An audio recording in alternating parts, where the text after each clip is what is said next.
Hi everyone. Whether you study politics, law, criminal justice, or you've always just wanted to know the difference between first-degree murder, second-degree murder, and manslaughter, I'll be giving a very basic introduction to what those terms mean. Let's begin by defining a crime. What is a crime? A crime is an act or omission that is prohibited by the law and punishable by the state, which means that crimes are considered offenses against society, even if they don't directly harm a specific group of people, which is why it's public law. For an offense to be considered criminal, it must contain two elements. Both of these elements must be proved beyond a reasonable doubt by prosecution to secure conviction. Both of these elements are actus reus and mens rea. Actus reus means the physical act or element of the crime. It's the guilty act, the physical or external element of a crime. Actions under actus reus must be performed voluntarily, such as hitting somebody, killing someone, stabbing someone, things like that. Establishing actus reus is pivotal as it provides criminal liability by demonstrating that a specific illegal action or omission has occurred. Actus reus can also depend on conduct, circumstances, and consequences. So next is mens rea, which means the guilty mind. It refers to the mental state or the intent of a person while committing a crime. For mens rea, prosecution must prove that an act was accompanied by a certain state of mind, a guilty state of mind with intention. The elements of mens rea include knowledge, intention, willful blindness, and recklessness. Intention is when the accused consciously decides to commit the act with the goal of the outcome, or they know the consequences of this act and they still decide to pursue. Knowledge is when the accused is aware of the circumstances that make their acts criminal, yet they also still pursue. Recklessness is when the accused is taking an unjustifiable risk, knowing that it could break the law or cause harm, but they decide to proceed anyway. And lastly, willful blindness is when the accused deliberately avoids obtaining knowledge or facts that would confirm the illegality of their actions. So they suspect a fact but refrain from confirming it because they don't want to know for certain.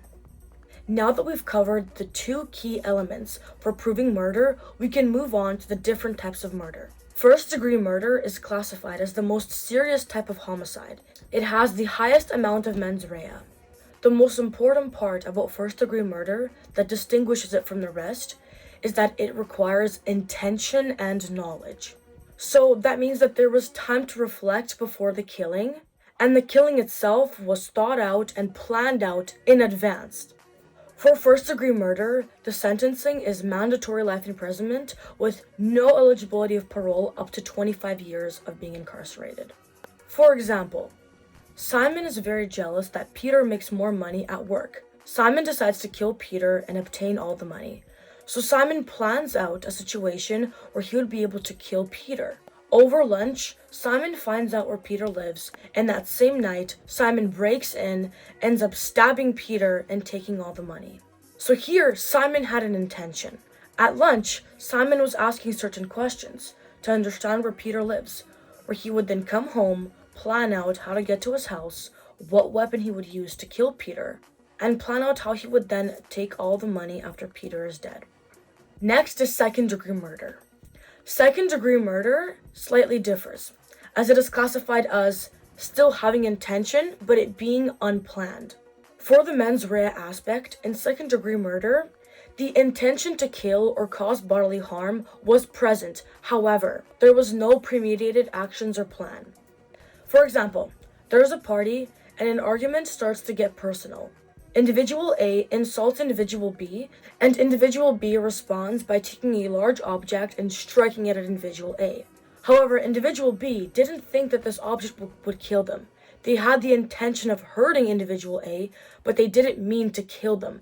They thought that this object would give them a few bruises or a few broken bones, but they didn't mean to end the life of individual A. So once again, they meant to hurt the other person, but not to the extent of ending their life. For second-degree murder, sentencing is also mandatory life imprisonment, with eligibility for parole being 10 to 25 years. Whereas for first-degree murder, eligibility for parole only starts after serving 25 years. So the third type, manslaughter, has no intention to kill. It's based on objective fault. which means it's what a reasonable person would have foreseen. In manslaughter, what constitutes the severity of the unlawful act is recklessness, criminal negligence, and unlawful act manslaughter.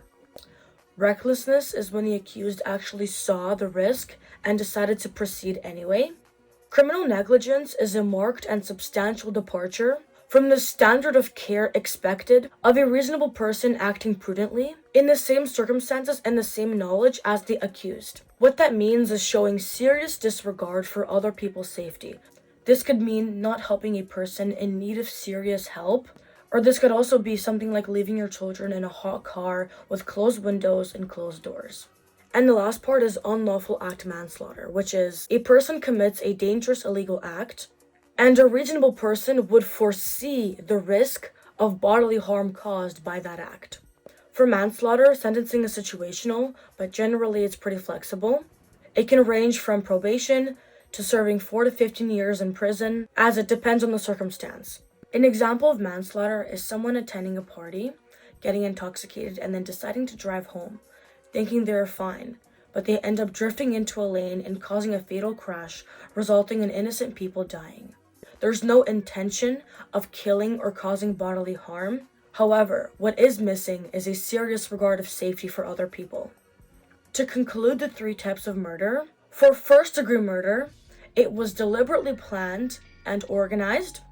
For second-degree murder, there was intention, but there wasn't a plan, because the killing or the harm done was only meant in the heat of a moment. And manslaughter is when the accused didn't mean for the killing, but they're still the ones that caused it. Thank you for watching this video. I hope that you get a clear understanding of these basic elements of criminal law. Thanks for watching and stay blessed.